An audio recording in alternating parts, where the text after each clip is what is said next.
தாரகை. என் தாரகை. இன்றைய வானிலை மிகவும் மோசமாக இருந்தது. கவினின் மனதில் இன்று ஏதோ ஒரு உறுத்தல் இருந்து கொண்டே இருந்த பொழுதும் அவன் அதை பொருட்படுத்தவில்லை. காலை 10:30 மணி. தன்னுடன் ஒரு ஸ்கெட்ச் ஆர்டிஸ்டை அழைத்து மருத்துவமனைக்குள் வந்தான் தேவ். கவின் வேலையில் மும்முரமாக இருக்க கதவை தட்டிவிட்டு உள்ளே வந்தவன், ரொம்ப பிஸியா இருக்கியா என்ன என்றான். இல்லை என்பது போல் தலையாட்டி விட்டு, என்னாச்சு, என்ன இந்த பக்கம்? ஒன்றும் இல்லை, நான் இது சொல்லியிருந்தேன்ல, அந்த பொண்ணோட ஸ்கெட்ச் ரெடி பண்ணணும்னு, அதான் என்றான். மாங்கியாவை பற்றி நலம் விசாரித்த பின்பு கவின் அந்த ஸ்கெட்ச் ஆர்டிஸ்டிடம் அந்த பெண்ணின் அடையாளங்களை சொல்ல அந்த பெண்ணின் ஸ்கெட்ச் தயாரானது. அதை பார்த்த தேவ் மிகவுமே குழப்பத்துடன், இதுதான் நீ பார்த்த பொண்ணா என்றான். அவனுக்கு எதுவும் புரியவில்லை என்று உணர்ந்த கவின், அந்த பொண்ணுக்கு ஹைப்பர் ட்ரைகாசிஸ் என்ற சிண்ட்ரம் இருக்கும் நினைக்கிறேன். இந்த சிண்ட்ரமா வேர்ஹோல்ஃப் சிண்ட்ரம்னு சொல்லுவாங்க. இந்த சிண்ட்ரம் இருக்கிறவங்களோட பாடியில எக்ஸ்ட்ரீம் ஹேர் க்ரோத் இருக்கும். அவங்க பார்க்கறதுக்கு வேர்ஹோல்ஃப் மாதிரியே இருப்பாங்க. இந்த சிண்ட்ரம் 2 வகையா பிரிக்கப்பட்டிருக்கு. அது மட்டும் இல்லாம இது ரொம்ப ரேர் ஆனதுன்றதுனால கம்மியான ஆட்களுக்கு தான் இதுக்கான ட்ரீட்மெண்ட் எடுத்துப்பாங்க. அதனால நீ இவங்களை தேடி கண்டுபிடிக்கிறது எனக்கு தெரிஞ்சு ரொம்ப கஷ்டமா இருக்காதுன்னு நினைக்கிறேன் என்று தன்னுடைய விளக்கத்தை கொடுத்து முடித்தான் கவின். ஒரு பெருமூச்சு எடுத்துக்கொண்ட தேவ், என்ன நடக்குதுன்னே தெரியல. ஒரு பக்கம் வேர்ஹோல்ஃப் மாதிரி இருக்கிற பொண்ணு, இன்னொரு பக்கம் பெண்களை கொடூரமா கொலை பண்ற ஒரு சைக்கோ. இவங்க 2 பேருக்கும் நடுவில் மாட்டிக்கிட்ட என் டிபார்ட்மெண்ட்டும் நானும் என்று புலம்பினான். என்ன சொல்ற? ஆமா, இப்ப சிட்டியில தொடர்ந்து பெண்கள் கொடூரமான முறையில கொலை செய்யப்பட்டு இருக்காங்க. யார் செய்யறா, எதுக்கு செய்யறா எதுவுமே தெரியல. சிட்டி ஹாஸ்பிட்டல்ல ஒரு டாக்டரும் கொலை செய்யப்பட்டிருக்காரு. இந்த எல்லா கேஸும் ஏதாவது ஒரு டெட் எண்ட்ல தான் போய் முடியுது என்றான். அது மட்டும் இல்லாம அந்த பங்களா, அந்த கேஸ் 6 மாசத்துக்கும் மேல நடந்துட்டு இருக்கு. அங்க இது வரைக்கும் பல மக்கள் கொலை செய்யப்பட்டிருக்காங்க, தற்கொலைக்கு தூண்டப்பட்டிருக்காங்க. ஆனா யார் அதெல்லாம் செய்யறா, எங்களால எதையுமே கண்டுபிடிக்க முடியல என்றான். அப்பொழுதுதான் கவின் தைரியத்தை வரவழைத்து கொண்டு ஒரு கேள்வியை கேட்டான். ஆமா, மாயா எதுக்கு திரும்பி சென்னைக்கு வந்தா? அவனுக்கு அது தெரியும் என்றுதான் தேவ் நினைத்திருந்தான். அவன் தயக்கத்துடன், உனக்கு நிஜமாவே தெரியாதா, இல்ல தெரிஞ்சுக்கிட்டே என்கிட்ட கேக்குறியா? இல்ல, எனக்கு நிஜமாவே தெரியாது, அதான் உன்னை கேட்டேன். ஒரு ஆழ்ந்த மூச்சை விட்டவன், அது ஒன்றும் இல்லை, நான் தான் அக்காவை வர சொல்லியிருந்தேன் என்றான். நீயா? எதுக்கு? அது நீ நீ அவகிட்டே கேட்டுக்கோயே. அவ ஏன் உன்கிட்ட சொல்லலைன்னு எனக்கு தெரியாது, ஆனா அதுக்கு ஏதாவது காரணம் இருக்கும் என்றான். அதை கவினிடம் ஒப்படைத்தவன், இது அக்காவோட ஜுவல்ஸ் திங்ஸ், நான் அவளை அட்மிட் பண்ணப்போ நர்ஸ் என்கிட்ட கொடுத்தாங்க என்றான். அதை வாங்கி கொண்ட கவின், தேங்க்ஸ்லாம் ஒன்றும் வேண்டாம், எனக்கு தெரிஞ்சு அக்கா உன் கூட இருந்தா அவ சேஃபா இருப்பா என்றான். தேவின் வாயிலிருந்து அவன் இப்படி ஒரு வார்த்தையை நிச்சயமாக எதிர்பார்க்கவில்லை. இத நிஜமாவே நீ தான் சொல்றியா? ஆமா, நான் தான் சொல்றேன் என்றான். அவன் இங்கு மருத்துவமனைக்கு வந்ததிலிருந்து அவன் வெண்பாவை பார்க்கவே, நான் உன்னை கேட்ட தப்பா நினைச்சுக்க மாட்டேல்ல என்று கவின் கேட்க, என்ன? ஒன்றும் இல்லை, நான் ஹாஸ்பிட்டலுக்கு வந்ததுலேருந்து பார்க்குறேன், நான் உங்கள் அம்மாவை பார்க்கவே இல்லை. அவங்கள நான் பார்த்தே பல வருஷம் ஆச்சு. அவனுடைய இந்த பதில் கவினுக்கு அதிர்ச்சியை கொடுத்தது. என்ன சொல்ற? ஆமாம், நான் அம்மாவை பார்த்தே பல வருஷம் ஆச்சு. அக்காவுக்கும் அம்மாவுக்கும் சண்டை வந்ததுக்கப்புறம் அக்காவும் எங்களை விட்டுட்டு போயிட்டா. அதுக்கப்புறம் அம்மா அவங்க எங்கே போனாங்கன்னு எனக்கு தெரியல. மாயா எங்கே போனா? அவள் மும்பையில் இருக்கான்னு மட்டும் எங்களுக்கு தெரிஞ்சுது. நாங்கள் சென்னைக்கு வந்த அப்புறம் அவள் உன்னை பார்த்தா, உன்னை லவ் பண்ணா, உன்னை கல்யாணம் பண்ணிக்கிட்டா, உங்களுக்குள்ள சண்டை வந்தது. அதுக்கப்புறம் ஒரு நாள் அம்மாக்கும் அக்காவுக்கும் ரொம்ப பெரிய சண்டை நடந்தது. ஆனா எதுக்குன்னு எங்களுக்கு தெரியாது. அதுக்கப்புறம் அவ போனவதான். அதுக்கப்புறம் அப்பாவுக்கு மட்டும்தான் அந்த காரணம் தெரியும்னு நினைக்கிறேன். ஆனா அவரும் இது வரைக்கும் எங்ககிட்ட எதுவுமே சொன்னதில்லை என்று சொல்லி முடித்தான். அருண் கதவை தட்டி கொண்டு உள்ளே வந்து அமைதியாக நின்று கொண்டிருந்ததை பார்த்த கவின், என்னாச்சு அருண் என்று கேட்டான். சார், இன்னைக்கு ரொம்ப முக்கியமான கான்ஃபரன்ஸ் மும்பைல இருக்கு, நீங்க மறந்துட்டீங்கன்னு நினைக்கிறேன் என்றான். 2 ஜோடி கண்கள் தன்னை கொடூரமாக முறைப்பதை உணர்ந்த அருண் திக்கிக் கொண்டே, சார், இது இது ரொம்ப ரொம்ப நாளைக்கு முன்னாடியே நம்ம முடிவு செஞ்சு வச்சிருந்தோம். அதான் சார். அவன் இப்படி பயப்படுவதை பார்த்து அங்கு இருந்த தேவிற்கு சிரிப்பாக இருந்தது. தன்னுடைய சிரிப்பை கட்டுப்படுத்தி கொண்டு அங்கு அமர்ந்திருந்தான். கவின் எந்தவித உணர்ச்சியும் இன்றி ஜஸ்ட் கேன்சல் இட் என்று சொல்லி முடித்தான்.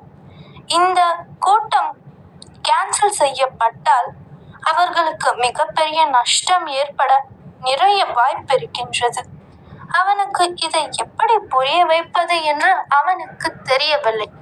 தலையை தொங்க போட்டுக்கொண்டு இன்னும் அங்கேயே நிற்பவனை பார்த்து, வேற ஏதாவது சொல்லணுமா என்று கேட்டான். சார், இது கேன்சல் ஆச்சுன்னா நமக்கு மிகப்பெரிய லாஸ் தானே, அதை நான் பார்த்துக்கிறேன் என்று வெகு சாதாரணமாக அவன் கூறியதை கேட்ட தேவ், நீ மாயா இப்படி இருக்கிறதுனால தானே இங்கிருந்து போக மாட்டேன்ற என்று நேரடியாக கேட்டதை பார்த்த கவின், ஏன், அதை உனக்கு சொன்னாதான் தெரியுமா என்றான். கவின், நீ இப்படி அவளை காரணம் காட்டி இந்த மாதிரி எல்லாம் செய்யறது நிச்சயமா அக்காவுக்கு பிடிக்காது என்றான். ஆம், மாயாவை காரணம் காட்டி அவன் எதிலும் பின்தங்கி இருப்பதை அவள் விரும்ப மாட்டாள்தான். கவின் அவனை பார்த்து, நீயாவது என்ன புரிஞ்சுக்கோயேண்டா, அவ இப்ப வரைக்கும் கண்ணை திறக்கல, அவளை இப்படியே விட்டுட்டு நான் எப்படி போறது என்று கேட்டவனை பார்த்து, பயப்படாத, நானும் அப்பாவும் இங்கதானே இருக்கோம், நீ போயிட்டு உன் வேலையை முடிச்சுட்டு வந்தன. டேய், உனக்கு புரியலையா? வெதரை பாரு எவ்வளவு மோசமா இருக்கு, நிச்சயமா எந்த ஃப்ளைட்டும் டேக் ஆஃப் ஆகாது, பை ரோட் தான் போய் ஆகணும். 36 hours டிராவல், அங்க ஸ்டே பண்ணி மீட்டிங்ஸ் எல்லாம் முடிச்சுட்டு திருப்பி வர 36 hours ஆகும். அது வரைக்கும் நான் எப்படிடா இருப்பேன் என்று கேட்டான். அவனை என்ன செய்வது என்று கூட தேவிற்கு தெரியவில்லை. பாரு கவின், முதல்ல உன் வேலையெல்லாம் முடிச்சுட்டு வந்துரு, யாருக்கு தெரியும், அதுக்குள்ள அக்கா கண்ணை திறந்தாலும் திறக்கலாம் என்றான். கவினுக்கு மாயாவை இந்த நிலையில் விட்டு செல்ல நிச்சயமாக விருப்பமில்லை. ஆனால் உண்மையில் மாயாவை காரணம் காட்டி அவன் வேலைகளை தவிர்ப்பது அவளுக்கு பிடிக்காது என்று யோசித்தவன், சரி, ஆனா நான் திரும்பி வர வரைக்கும் நீ ஹாஸ்பிட்டல்ல இருக்கிறேன்னு எனக்கு அஷூரன்ஸ் கொடு. சரி என்று தலையாட்டியவன் அவனை பார்த்து, நீ திரும்பி வர வரைக்கும் நான் ஹாஸ்பிட்டல்லே தான் ஸ்டே பண்ணிட்டு இருப்பேன். எவ்ரி 2 hours அக்காவை பத்தின அப்டேட் உனக்கு வரும், போதுமா என்றான். கவினுக்கு ஏனோ இன்று இங்கிருந்து செல்வதற்கு சற்றும் விருப்பமில்லை. ஏதோ மிகப்பெரிய தவறு நடப்பது போல அவனுக்கு ஒரு உள் உணர்வு இருந்து கொண்டே இருந்தது. அவள் என்ன அந்த உணர்வை புரிந்து கொள்ள கூட அவனால் முடியவில்லை. இருந்தும் அவன் இப்பொழுதைக்கு வெளியூர் செல்ல ஒத்துக்கொண்டான். மாயாவை சோதித்துட்டு வெளியே வந்த மருத்துவரிடம் சென்ற கவின், டாக்டர், நான் அவளை போய் பார்க்கலாமா என்று கேட்டான்.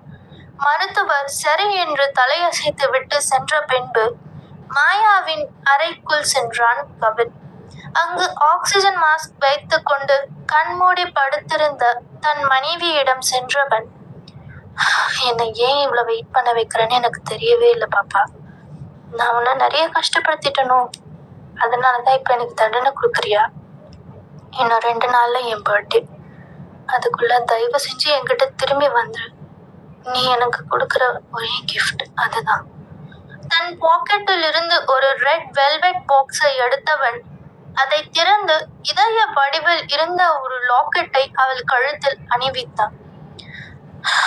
தயவு செஞ்சு திரும்பி வந்துருடி, நீ இல்லாத இந்த ஒவ்வொரு நிமிஷமும் எனக்கு நரகம் மாதிரி இருக்கு நீ திரும்பி வந்து என்கிட்ட சண்டை போடு, கோச்சுக்கோ.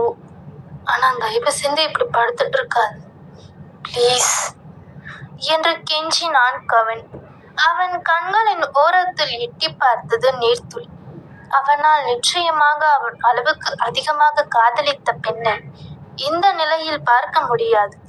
அவள் தன்னிடம் பேசாமல் இருந்து கொள்ளட்டும், தன்னிடம் சண்டை போடட்டும், தன்னை வெறுக்கட்டும். ஆனால் அவள் இப்படி இருக்க வேண்டாமே. கவின் நினைத்தது போல் ஏதாவது மிகவும் பயங்கரமாக நடக்கப் போகிறதா? அப்படி நடந்தால் அதை எப்படி மாயா எதிர்கொள்வாள்? அவளது இந்த நிலை மாறுமா? இல்லை இதைவிட மோசமாக ஏதாவது நடக்கப் போகிறதா?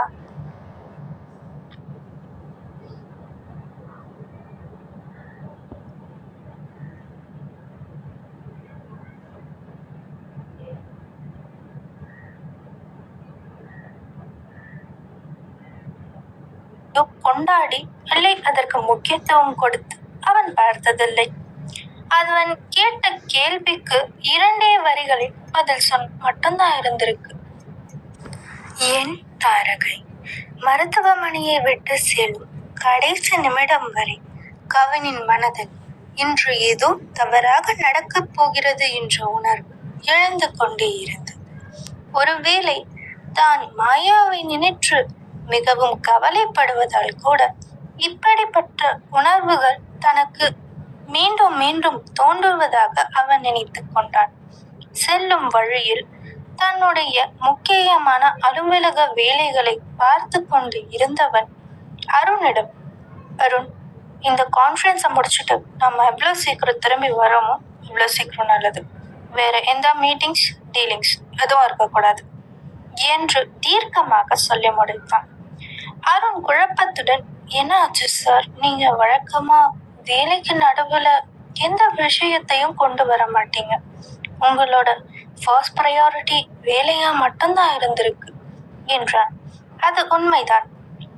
கவினிடம் அவன் வேலைக்கு சேர்ந்ததில் இருந்து அவன் எந்த பண்டிகையோ அவன் பிறந்த நாளையோ கொண்டாடி இல்லை அதற்கு முக்கியத்துவம் கொடுத்து அவன் பார்த்ததில்லை. அவன் கேட்ட கேள்விக்கு 2 வரிகளில் பதில் சொன்னான்.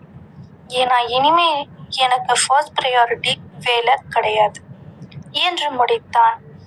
அருண் அவனிடம் அதற்கு மேல் எந்த கேள்வியும் கேட்க துணியவில்லை. தன்னுடைய வேலையை முடித்து தன்னுடைய லேப்டாப்பை அவனிடம் கொடுத்துவிட்டு காரில் நன்றாக சாய்ந்து அமர்ந்து கொண்டான். கண் மூடியவனுக்கு இனிமையான பழைய நினைவுகள் ஞாபகம் வந்தது. ஃபிளாஷ்பேக். அன்று தேவ் மிகவும் வற்புறுத்தியதால் அவன் அழைத்த இடத்திற்கு செல்ல மாயா ஒத்துக்கொண்டாள். தயாராகிவிட்டு கைபேசியை எடுத்தவள் அப்பொழுதுதான் அன்றைய தேதியை பார்த்தாள். ஏதோ நினைவு வந்தவள் போல் லேசாக தன் தலையில் தட்டி கொண்டவள், மறந்தே போயிட்டேன் என்று வேக வேகமாக கீழே இறங்கி ஓடினாள். அவளுக்காக அங்கு காத்திருந்த தேவ், போலாமாக்கா என்று கேட்டான். அவனிடம் என்ன சொல்வது என்று தெரியாமல் வேகமாக அவன் கைகளில் இருந்த பைக் கீயையும் ஹெல்மெட்டுகளையும் பறித்தாள். தேவ், ரொம்ப சாரி, நான் இன்னைக்கு ரொம்ப முக்கியமான வேலையை மறந்துட்டேன், நம்ம இன்னொரு நாள் வெளியே போலாம், இல்லைன்னா நம்ம நாளைக்கு போலாம் என்று கூறிவிட்டு அவனுடைய பதிலுக்காக கூட காத்திராமல் அங்கிருந்து மின்னல் வேகத்தில் ஓடி மறைந்தாள். அவன் மிகவுமே கோபமாக அங்கு வந்து கொண்டிருந்த அவன் தாய்க்கு கேட்கும் வண்ணம், அம்மா, இவ அழிச்சாட்டியோ வர வர தாங்கவே முடியல என்னால என்றான். வெண்பாவிற்கு எதுவும் புரியவில்லை. இவர்கள் இருவரின் சண்டை அங்கு வழக்கமாக நடப்பது என்பதால் அதற்கு அதிக கவனம் கொடுக்கப்படவில்லை. மாயா செல்லும் வழியில் கவினருக்கு ஒரு அட்ரஸை மெசேஜ் செய்து அங்கு வருமாறு கூறினாள். அவனுக்காக அங்கு சென்று காத்திருந்தவள் பொறுமை இழந்து அவனுக்கு அழைப்பு விடுத்தாள். அழைப்பு ஏற்கப்பட்ட மறுகணம், ஹலோ, உங்களுக்கு என்ன, என் போனை சரி பண்ணி திருப்பி கொடுக்குற ஐடியா இருக்கா இல்லையா? இப்படிதான் என்னை வெயிட் பண்ண வைப்பீங்களா? எவ்வளோ நேரம்? ஒரு டைம் பஞ்சுவாலிட்டி கூட இல்லை உங்ககிட்ட என்று அவள் பேசிக்கொண்டிருந்த பொழுதே அவள் தோள் மீது யாரோ கை வைப்பது போல் இருந்தது. அதிர்ந்து போய் திரும்பி பார்த்தவள் அங்கு 6 அடிக்கும் குறையாமல் நிற்கும் அந்த உருவத்தின் மீதே மோதிக்கொண்டாள். தன் தலையை தேய்த்து கொண்டே மேலே தலை தூக்கி பார்த்தவள் அந்த வசீகரமான முகத்தை பார்த்து சில நிமிடங்கள் மயங்கி போனாள். அது கவின்தான், வேறு யாரும் இல்லை. ஆனால் திடீரென்று அவன் இப்படி வந்து நிற்பான் என்று அவள் எதிர்பார்க்கவில்லை. அவள் ஒரு நிமிடம் பயந்தே போய்விட்டாள். ஆழமான மூச்சை எடுத்துக்கொண்டவள், ஏங்க இப்படிதான் யார் பின்னாடிச்சு வந்து திடீர்னு பயமுறுத்துவீங்களா என்று கேட்டாள். அவனுக்கு அது சிரிப்பை ஏற்படுத்தியது. அவன் உதடுகள் லேசாக மேல் நோக்கி வளைந்தது. அவன் சாரி என்றான். தன்னுடைய கூலர்ஸை குழற்றியவன், நீங்க ரொம்ப நேரம் வெயிட் பண்ணுவீங்கன்னு எனக்கு தெரியாது என்றான். அவர்கள் பேசிக்கொண்டிருந்த பொழுதே ஒரு 16 அல்லது 17 வயது இருக்கும் பையன் பேசிக்கொண்டே வந்து மாயாவின் மீது அவன் கையில் வைத்திருந்த கூல்ட்ரிங்க்ஸை மொத்தமாக கொட்டினான். அவளது ஆடை வீணாய் போனது. அவளுக்கு ஆத்திரம் வந்த பொழுதும் அவள் அதை வெளிக்காட்டிக் கொள்ளவில்லை. அந்த பையன், சாரி நான் உங்களை பார்க்கவே இல்லை, ஐம் ரியலி சாரி என்றான். கவின் அவனை பார்த்து, முதல்ல முன்னாடி யார் வராங்க போறாங்கன்னு பாருங்க, 24 மணி நேரமும் செல்போன்லயே இருந்தா அப்படித்தான் என்றான். அவன் மீது தவறு இருந்ததால் அந்த சிறு பையன் எதுவும் பேசிக்கொள்ளவில்லை. சாரி, ரொம்ப சாரி என்றான்.